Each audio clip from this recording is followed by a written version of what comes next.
Welcome back, everyone. My name is Luis Escudero. My friends know me as Tequila Bay, and we're here at another episode of Tequila Talks. Tonight, we're going to be talking about Tequila Patron. My restaurant, El Patron Tequileria, is a paralleled name with Patron, and I've built a great relationship with the brand. Behind me, we have Patron en la Ligue Serie 2, a very rare expression of tequila made out of French La Ligue Cristal, as well as Guillermo del Toro. Very high-end tequilas. We showcase most of their portfolio, so let's go ahead and get started. Tequila Patron was founded in 1989 when John Paul de Horia talked to his good friend Martin Crowley with bringing him back a tequila from his upcoming trip to Mexico. Crowley came back to the United States with a unique hand-blown bottle of tequila and an idea to launch a tequila brand. They both agreed to give it a shot as there was a lack of decent tequila in the United States. They headed down to Jalisco and met Francisco Alcaraz, a chemical engineer who was a distilling consultant and worked for Siete Leguas. Alcaraz was one of Mexico's first inspectors in the 1960s and was in charge of revising the chemical composition of tequila and learned incredible distilling techniques that later were implemented at Siete Leguas and Tequila Patron. So, Francisco Alcaraz believed that the process implemented at Siete Leguas would yield an even better product under his full control.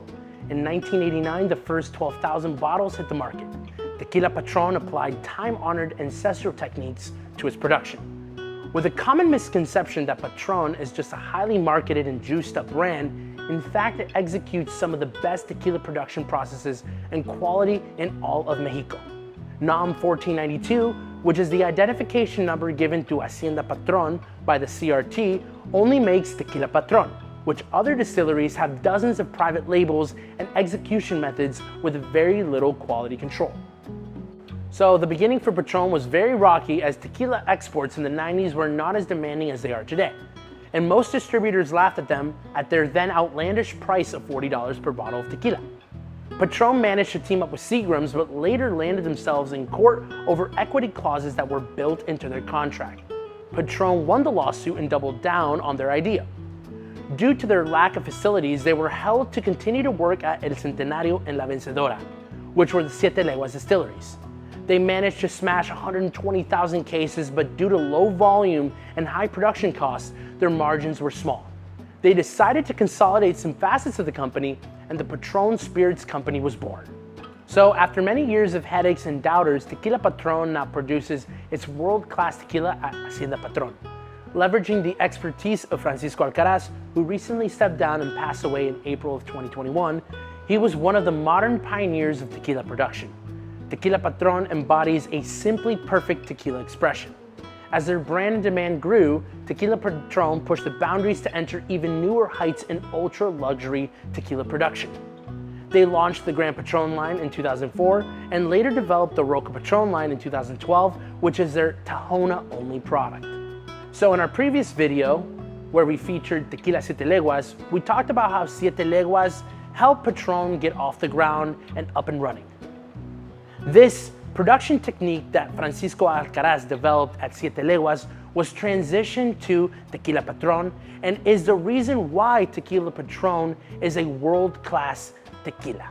Their production techniques and their time-honored processes and their attention to detail are what make Tequila Patron stand out from the rest. Okay, so let's go ahead and dive a little bit deeper into how Tequila Patron is actually produced. Here we're gonna feature a bottle of Patron Blanco, unaged and directly bottled. So first, let's start talking about the harvesting and the Jima. Tequila Patron uses 7-year mature blue Weber agaves that have reached peak maturity and sugar content. The jimadores perfectly shave the agaves to expose the piñas. Patron Estate Release, one of their products in their portfolio, uses estate-grown agaves. Next, the hydrolysis, or the cooking of the agaves. Patron uses brick ovens to slowly cook these agaves. This technique ensures the perfect breakdown of the sugars and the agave piñas. The agave piñas are also split in half to provide a more uniform cooking. One of their products in their portfolio, Gran Patron Smoky, uses a technique of underground earth ovens, kind of like that of a mezcal. The reason being is that since Tequila Patron cannot produce a mezcal due to the strictness of their production methods, they have produced Gran Patron Smoky, which is a mezcal-style silver tequila. Next, the milling. The technique of both the roller mill and the Tahona mill are used at Tequila Patron, and a blend of both roller and Tahona mill are used in the production of their tequila.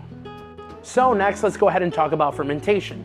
This process is carried out in open air, wooden and stainless steel tanks without added yeast.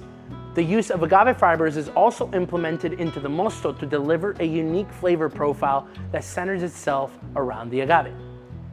The distillation process executes a twice distilled process and is carried out in small copper stills. Next, we have the aging. Patron Blanco, which is in front of me, is unaged and directly bottled, and their whole portfolio uses an incredibly broad range of oak barrels. The reposado sits in the barrel at least 2 months, while the añejo tequilas see 1 year in the barrel. Patron delivers products that have a broad range of aging lengths, and Patron 10 Años is one of the most vintage tequilas on the market. Behind me, we have Patron Burdeos, which is aged in a French Bordeaux wine cask. We also have Patron 10 Años behind me on my bar, which again is the most vintage Patron on the market and one of the most vintage tequilas available. So let's go ahead and dive into the portfolio, the massive portfolio that Tequila Patron has to offer. For starters, Tequila Patron is additive free. In front of me, I have Patron Blanco, Reposado, Añejo, Estate Release, Sherry Cask, and Patron 10 Años. One thing I love about Tequila Patron is their attention to detail and their continued pursuit for excellence and their continued pursuit to change the way tequila is produced and their partnerships that they execute. Behind me, I have a bottle of Patron Lalique Serie 2. They partnered with French crystal makers Lalique to deliver a work of art. The crystal decanter that houses the 7-year Extra Añejo blend of Patron is a work of art that alone by itself is worth thousands of dollars.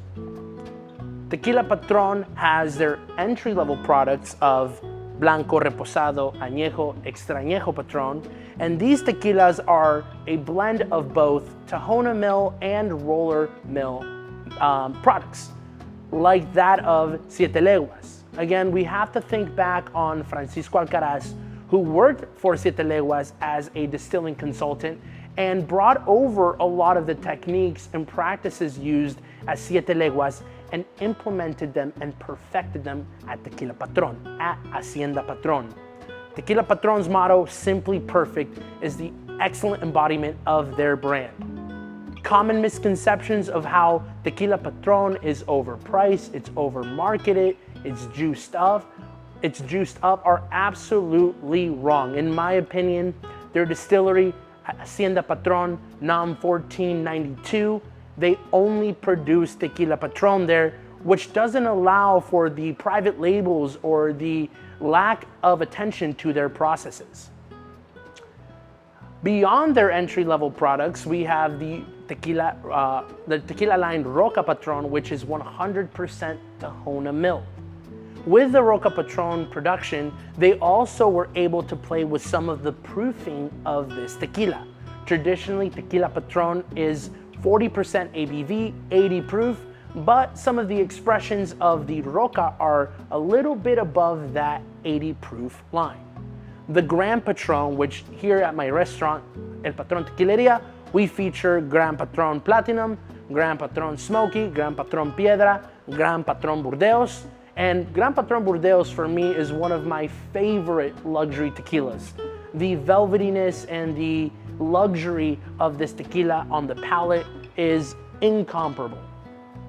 And circling back to their unique partnerships, behind me as well, I don't know if you can see it, I might have to step out a little bit out of frame. We have this beautiful bottle of Patron Guillermo del Toro.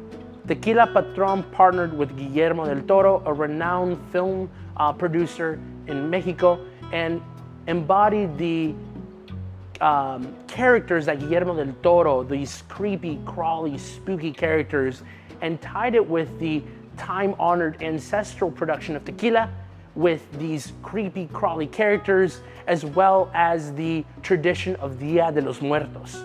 If you've ever come in contact with Guillermo del Toro, if you've tried the product, and if you've seen the case and the bottle, again, Tequila Patron produces works of art. Another line of Tequila Patron is the 5 años, the 7 años, and the 10 años, which we have in front of us. The unique part about Tequila Patron 10 años is that it is made in the very first rendition of the hand-blown bottle that John Paul de Horia and Martin Crawley began making Tequila Patron. It is a combination of cork and glass, and again, a hand-blown design of their tequila.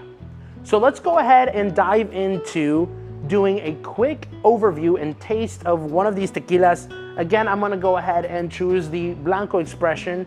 It is the standard for all tequila enthusiasts and tequila experts. So the bar is set with the Blanco. Let's go ahead and open this tequila up.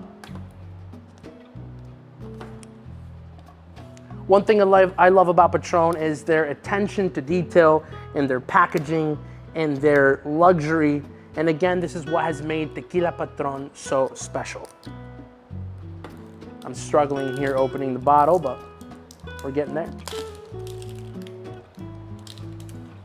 Crystal clear in color. Again, I think we should notice very similar flavor profiles that of the Siete Leguas. For me, Patron tends to be a little bit more peppery, citrus forward, and definitely that agave presence is at the core of Patron. Let's go ahead and give this a nice swirl, open it up. Has an excellent body, very well defined legs, again, crystal clear in color. A little bit stronger on the peppery side. Again, that's a characteristic that I always notice about Patron. But the agave forward component, that strong roasted agave, raw agave, is at the core and at the center. Again, very similar to Siete Leguas, which is something that we should expect because of the ties that these two distilleries have. Hints of citrus, and a little bit of like cloviness as well, tied in with that pepper. Again, I think that combination of clove and pepper is what brings a little bit more stronger characteristic. Okay, so let's go ahead and give this tequila a taste.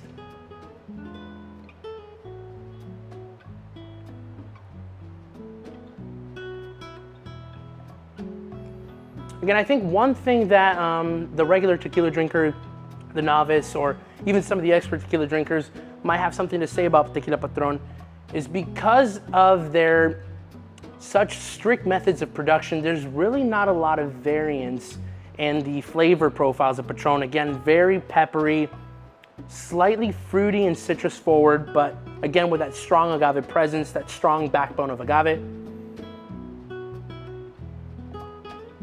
A little bit more harsher than that Siete Leguas that we were drinking in the last episode of Tequila Talks.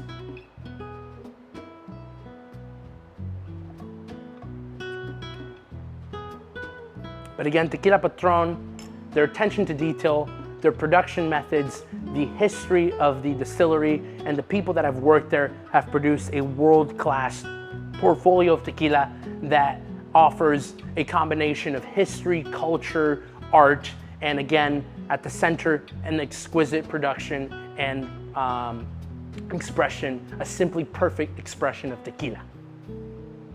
Salud, amigos.